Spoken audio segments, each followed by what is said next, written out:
Degree കഴിഞ്ഞപ്പോ എനിക്കും ഇവിടുത്തെ സാഹചര്യങ്ങളൊക്കെ ഫുള്ള് മാറിയായിരുന്നു. അബ്രോഡിന്റെ പോയിട്ട് കുറെ ആൾക്കാർക്കൊക്കെ ജോബ്സ് ഇല്ലാതെ ആയിട്ടുണ്ട്, പെട്ടെന്ന് തിരിച്ചു വരേണ്ടി വന്നിട്ടുണ്ട്. അതുകൊണ്ട് ഞാൻ ഇവിടെ തന്നെ പ്ലേസ്മെന്റ് നോക്കി, കോളേജ് പ്ലേസ്മെന്റ് കിട്ടിയിട്ടായിരുന്നു, എക്സ്പീരിയൻസ് ഒന്നും ഇല്ലാത്തതുകൊണ്ട്. Hi, this is Antony. സ്മെക്കില് ഡാറ്റ അനാലിറ്റിക്സ് പഠിച്ച് ഇപ്പൊ പ്ലേസ്ഡ് ആയിരിക്കാണ്.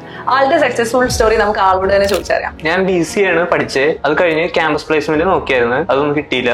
ലിങ്ക്ഡിൻ അതുപോലെയൊക്കെ കുറെ അപ്ലൈയും ചെയ്ത് നോക്കി. പക്ഷെ ഫ്രഷർ ആയതുകൊണ്ട് കമ്പനീസ് ഒന്നും അധികം പരിഗണിക്കില്ല. പിന്നെ എനിക്ക് ഡാറ്റ അനലിറ്റിക്സിനോട് താല്പര്യം ഉണ്ടായിരുന്നു. അപ്പൊ അങ്ങനെ നോക്കിക്കൊണ്ടിരുന്നപ്പോൾ നല്ലൊരു ഇൻസ്റ്റിറ്റ്യൂഷൻ ആണ് സ്മെക്ക് എന്ന് പറഞ്ഞ് അങ്ങനെ ഇവിടെ വന്ന് ചേർന്ന്. ഓവറോൾ ഭയങ്കര നല്ലതായിരുന്നു. ഞങ്ങളുടെ ടീച്ചേഴ്സ് ആണെങ്കിൽ ഞങ്ങളെ എപ്പോഴും ഏത് സമയത്തും സപ്പോർട്ട് ചെയ്യാൻ ഉണ്ടായിരുന്നു. എന്റെ ഡൗട്ട് ചോദിച്ചാൽ ഞങ്ങൾക്ക് പറഞ്ഞു തരുമായിരുന്നു. അതുകൊണ്ട് സിമ്പിൾ ആയിട്ട് പ്രൊജക്ട് ഒക്കെ ചെയ്ത് തീർക്കാൻ പറ്റി. ബിഫോർ സ്മെക്ക് എന്ന് വെച്ചിട്ടുണ്ടെങ്കിൽ ഏത് ഇന്റർവ്യൂ ചെന്നാലും ഫ്രഷർ ആയതുകൊണ്ട് അവര് അത്ര കൺസിഡർ ചെയ്യുമില്ല.